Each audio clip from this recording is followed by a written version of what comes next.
What was the craziest thing a teacher got caught doing at your school? I was sitting in AP Biology when the fire alarm went off, which seemed weird because we'd already had our monthly drill last week. Mrs. Lansing told us to leave our bags and line up at the door. But through the window, I could see Mr. Kelso sprinting across the parking lot toward his car with what looked like a duffel bag. He wasn't walking toward the designated assembly area like protocol required. He was running away from the school in the opposite direction while every other teacher herded students toward the football field. My best friend Corey grabbed my arm and pointed at 3 police cars pulling into the main entrance with their lights flashing, but no sirens. 2 officers jumped out and started jogging toward Mr. B. Kelso's classroom in the science wing, while a third blocked the parking lot exit with his cruiser.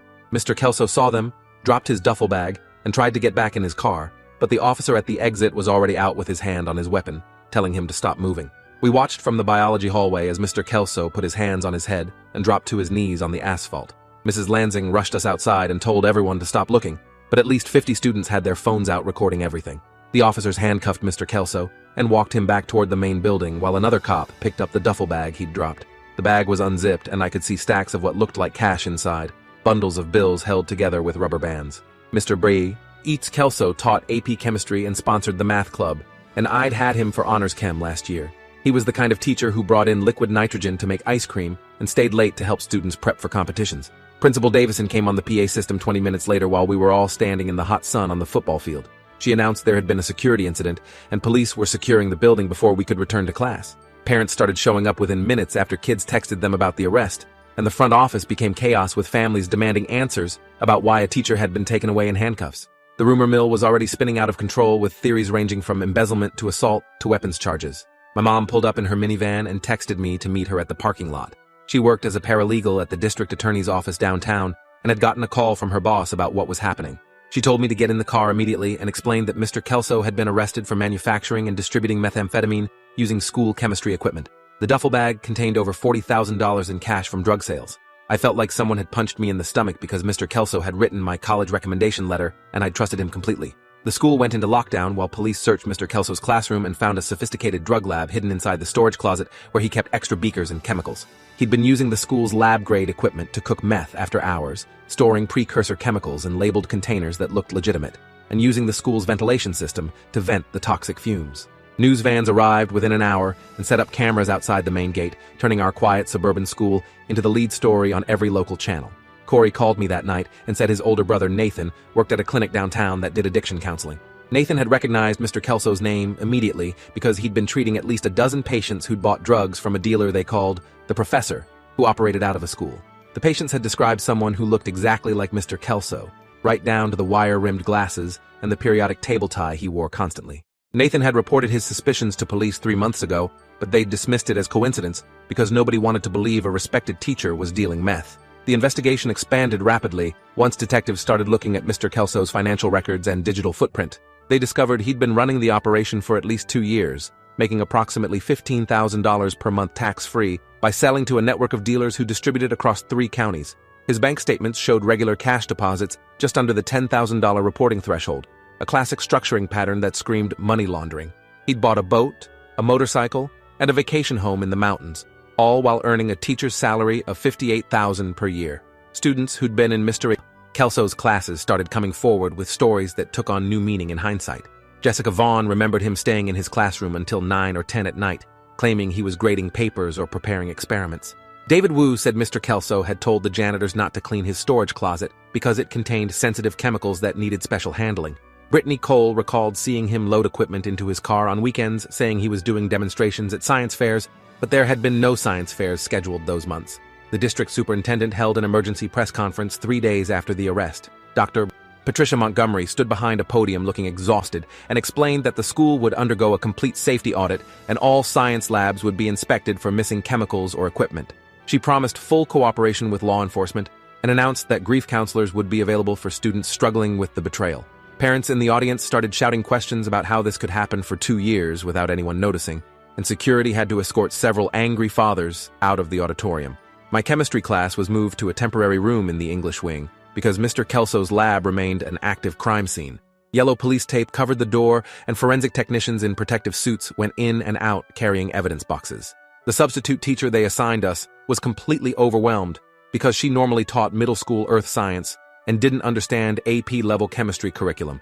We basically taught ourselves from the textbook while she sat at the desk, looking uncomfortable and checking her phone constantly.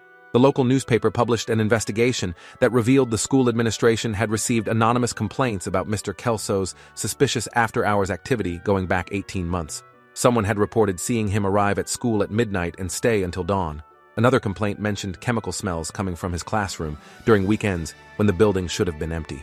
The principal's office had filed these complaints away without investigating, assuming they were pranks or mistakes, because Mr.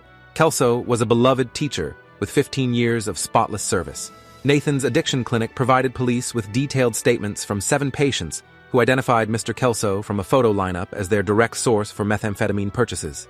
One patient, a 34-year-old construction worker named Ray, described meeting Mr. Kelso in school parking lots after dark, where transactions happened in plain sight, because nobody suspected a teacher driving a Prius with honor student bumper stickers. Another patient said Mr. Kelso had bragged about the purity of his product, explaining the chemistry behind his synthesis process like he was giving a lecture in class. The math club kids were devastated because Mr. Kelso had been their mentor and coach for regional competitions.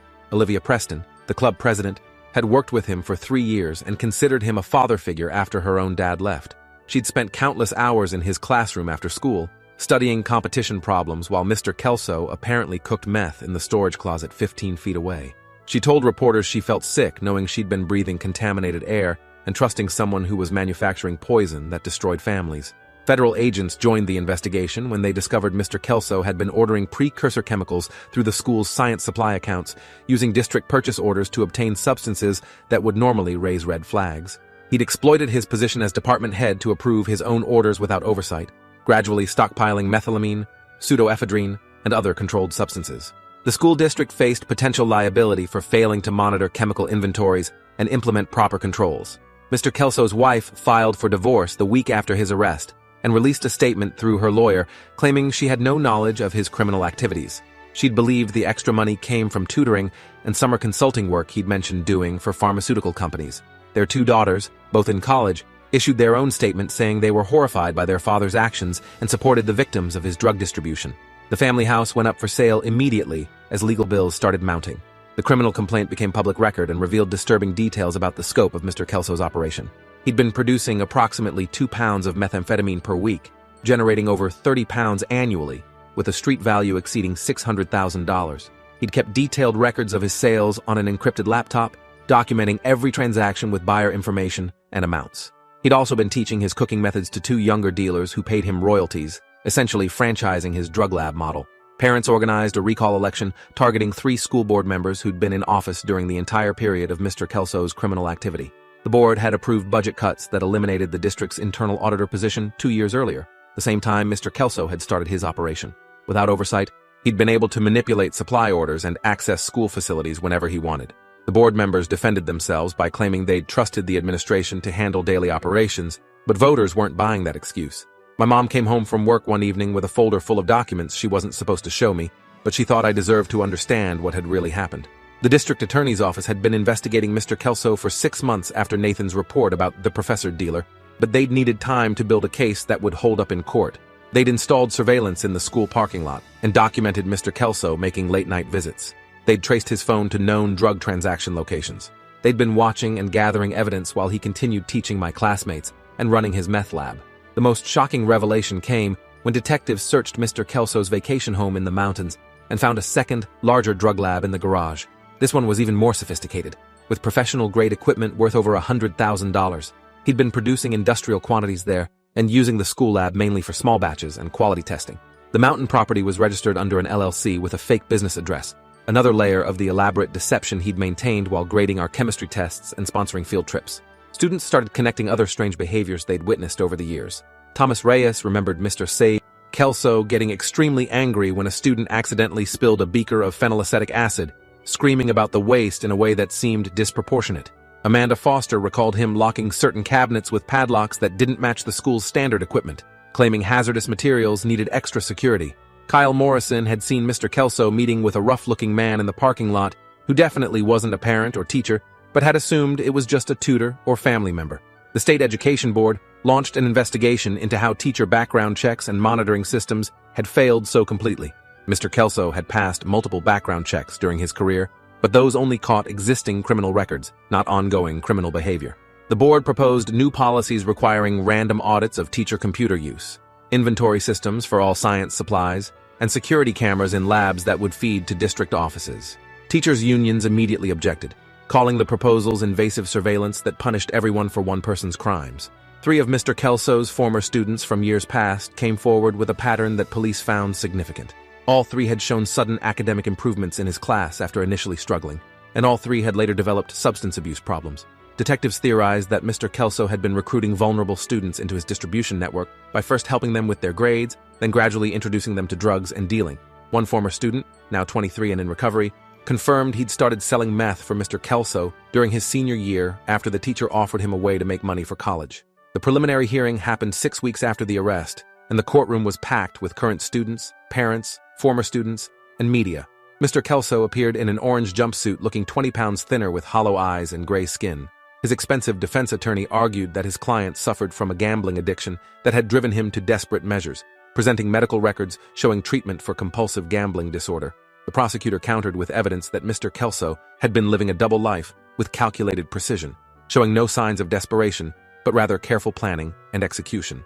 Testimony from the lead detective revealed that police had found journals in Mr. Kelso's home where he'd written about his experiment in seeing how long he could operate a criminal enterprise while maintaining his teaching career. He'd treated it like a challenge, documenting close calls and adjusting his methods to avoid detection. The journals showed pride in his deception and contempt for the administrators and police he considered too incompetent to catch him. He'd written that teaching had become boring after 15 years, and the drug operation gave him intellectual stimulation and financial freedom. The judge denied bail after prosecutors argued Mr. Kelso had multiple properties, significant cash reserves hidden in offshore accounts, and every reason to flee. They presented evidence that he'd been researching countries without extradition treaties and had obtained a false passport using a stolen identity.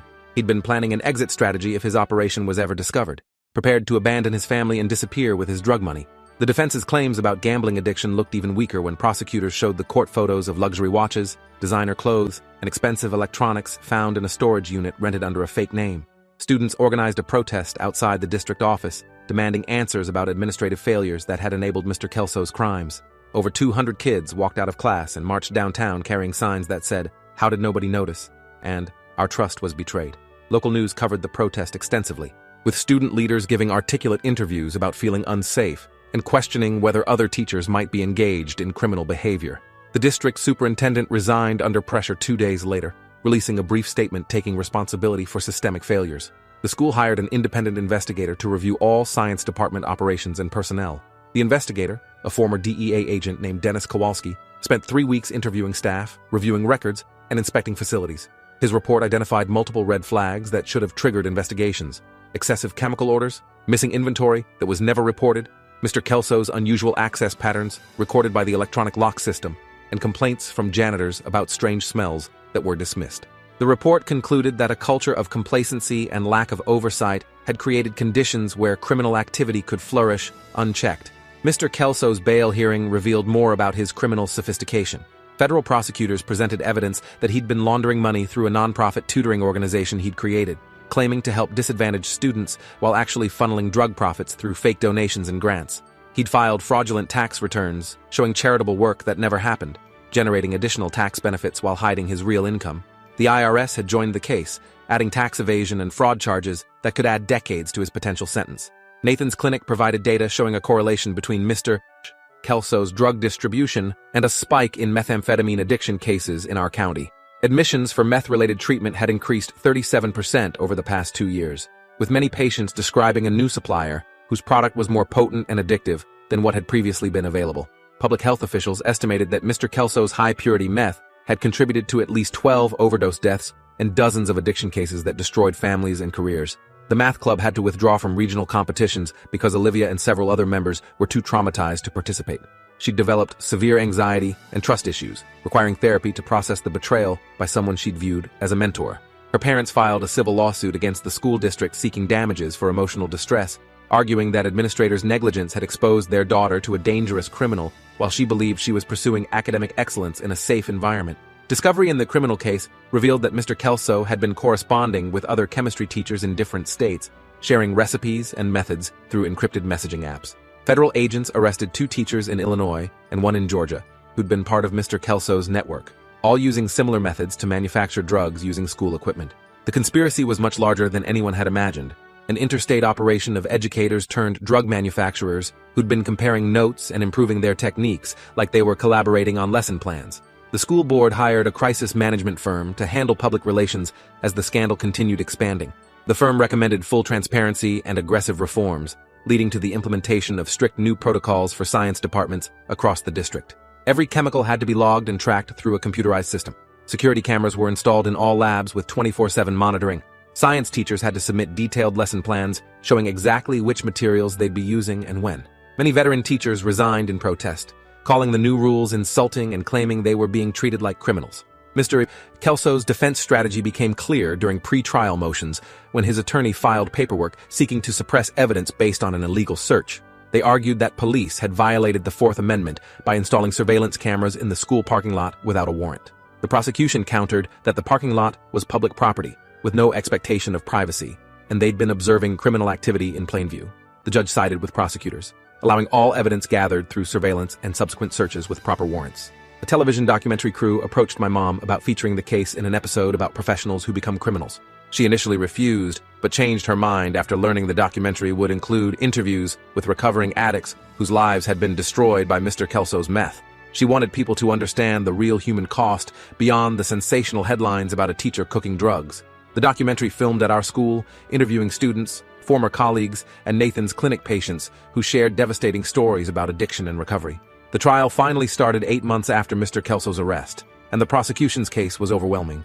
They presented surveillance footage, financial records, testimony from drug buyers, seized equipment, chemical analysis reports, and Mr. Kelso's own journals documenting his criminal enterprise. The defense tried to paint him as a desperate man driven by mental illness and addiction, but the evidence showed someone who'd been coldly calculating every move. Phone records proved he'd been researching escape plans and offshore banking even before police started investigating, destroying any claim that he'd acted impulsively or without full understanding of his choices. Victim impact statements during sentencing brought the courtroom to tears. Ray, the construction worker who'd become addicted to Mr. Kelso's meth, described losing his job, his marriage, and custody of his children. He'd been sober for 6 months, but still struggled daily with cravings and repairing the damage done to his life. A mother whose 19-year-old son had died from an overdose of Mr. Kelso's products spoke about finding her son's body and living with that image every day. She looked directly at Mr. Kelso and told him he'd murdered her child for money, and she hoped he never knew peace again. Olivia gave a statement about how the betrayal had affected her mental health and academic performance. She'd been accepted to MIT before the scandal, but had deferred admission because panic attacks made it impossible to concentrate on schoolwork. She'd spent thousands on therapy learning to trust people again. She told the judge that Mr. Kelso had stolen not just chemicals and money, but her sense of safety and belief that adults would protect students. She wanted the maximum sentence because he'd proven himself a predator who'd used his teaching position to enable massive harm. The judge sentenced Mr. Kelso to 35 years in federal prison without possibility of parole, citing the severity of his crimes and the calculated nature of his deception. She noted that he'd violated the sacred trust between teachers and students, exploiting his position to manufacture and distribute poison while pretending to educate children. The sentence included restitution requirements exceeding $2 million for victims who could prove damages linked to his drugs. Mr. Kelso showed no emotion as the sentence was read, staring straight ahead while his attorney patted his shoulder. The school district settled the civil lawsuit with Olivia's family for an undisclosed amount, reportedly in the mid-six figures. 5 other families filed similar suits, and the district's insurance carrier began pushing for settlements to avoid costly trials. The financial impact, combined with plummeting enrollment as parents transferred kids to other schools, put the district on the edge of bankruptcy. The state education board took over district finances and operations, appointing an emergency manager to restore stability. Nathan's clinic expanded its services using a grant funded partially by restitution payments from Mr. Kelso's seized assets. The program created specialized treatment tracks for people who'd been victimized by dealers in positions of authority, recognizing that the betrayal of trust created additional trauma beyond the addiction itself. Nathan became a national advocate for better screening and monitoring of professionals with access to controlled substances, testifying before Congress about how the system had failed to prevent Mr. Kelso's crimes. I graduated and started college studying criminal justice, inspired by everything I'd witnessed. My first major research paper examined how institutional failures enabled professional criminals like Mr. Kelso to operate undetected for years. I interviewed former students, reviewed court records, and analyzed the systemic breakdowns that had allowed a chemistry teacher to run a sophisticated drug operation. The paper won a departmental award and got published in a criminology journal, giving academic weight to lessons learned from our community's nightmare. The documentary aired on a major streaming platform 2 years after the trial and generated national attention about the risks of inadequate oversight in schools. It featured interviews with me, Nathan, Olivia, Ray, and several other people whose lives had intersected with Mr. Kelso's criminal enterprise. The documentary didn't sensationalize the story but instead focused on systemic failures and the long-term consequences for victims and communities. It sparked policy debates about teacher monitoring, chemical control, and institutional accountability. Mr. Kelso's appeals were all denied, and he remained in federal prison serving his sentence. Reports from corrections officers indicated he'd been assaulted multiple times by other inmates who'd learned he was a teacher, a population particularly despised in prison culture. He'd been moved to protective custody for his own safety, spending 23 hours per day in isolation. His ex-wife remarried and moved across the country with a new identity to escape association with his crimes. His daughters changed their last names and refused all interview requests. The math club eventually recovered under new leadership and qualified for nationals 3 years after the scandal, dedicating their competition performance to Olivia, who'd helped rebuild the program while finishing her MIT degree remotely. The school installed a memorial garden for the 12 people who died from overdoses linked to Mr. Kelso's meth distribution, a quiet space where families could remember victims and students could reflect on the real costs of drug addiction. The garden included plaques with quotes from victims' families and recovering addicts about choosing life over substances. 5 years after everything happened, I visited the school during a break from graduate school where I was studying forensic accounting. The chemistry lab had been completely renovated with transparent storage, constant monitoring, and automated inventory systems that flagged any discrepancies immediately. New protocols required 2 teachers to be present whenever labs were open after hours. Science teachers wore their building access like a badge of honor, proud to work under systems designed to prevent another Mr. Kelso from ever exploiting student trust for criminal profit. Nathan's clinic now trained other addiction counselors nationwide on recognizing patterns that suggest drugs sourced from professional dealers with access to pure chemicals. Mr. Kelso's case became a teaching example about how dangerous educated criminals could be when they applied scientific knowledge to drug manufacturing. The clinic's success rate improved significantly once counselors understood the different psychological profile of patients who'd been victimized by dealers in positions of authority rather than typical street sources. The school district recovered slowly, implementing reforms that became models for other districts nationwide. Mandatory audits, transparent inventory systems, security protocols, and whistleblower protections created an environment where another Mr. Kelso would be detected quickly. The reforms came too late for the 12 who'd died and the hundreds who'd struggled with addiction from his meth, but they protected future students from similar betrayals. That bittersweet knowledge that catastrophe had driven change was something our community carried forward, transformed from victims into advocates ensuring our pain meant something beyond tragedy. If you enjoyed this, you'll definitely want to see the next ones too. So subscribe now and let me know your take in the comments.